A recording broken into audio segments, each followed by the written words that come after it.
Little fun fact when you think about your savings account, and this might shock a lot of people. Just because you got a high yield savings account at 5% right now doesn't mean that you're going to get an in your face clear disclosure when they cut that rate down on you without you knowing. Oh, interesting. So when the Fed cuts rates, you can expect to see a lot of banks, including the GSIBs or the GSIBs if you want to be fancy.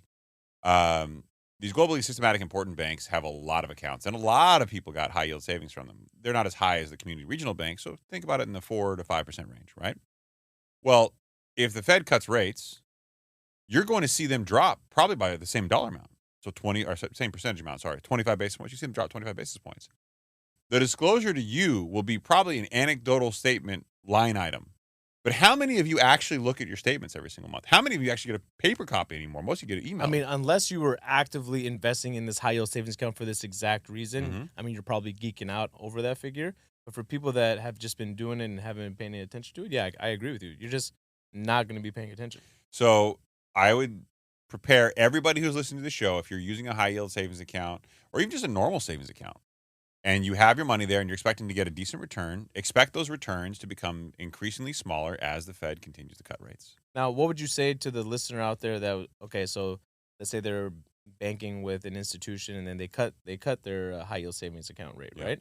Now, the Now, first cut should only be incremental, about 25 basis points. So if you were at 5%, you'd probably be at 4.75% at that point. and it should be gradual, right? But I think that would be your signal to think to yourself, do I want some of this money in a CD? Do I want to lock it in for longer? Do I want it to be in the best available high yield savings account I can get?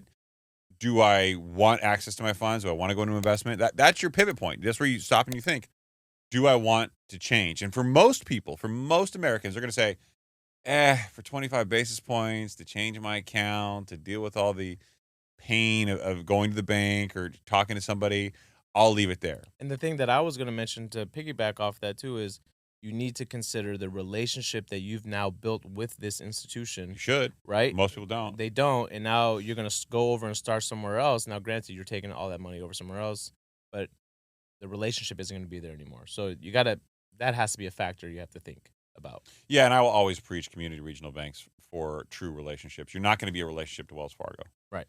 Even me at my stature today, with all the things that I've gotten, I got tons of accounts at Wells.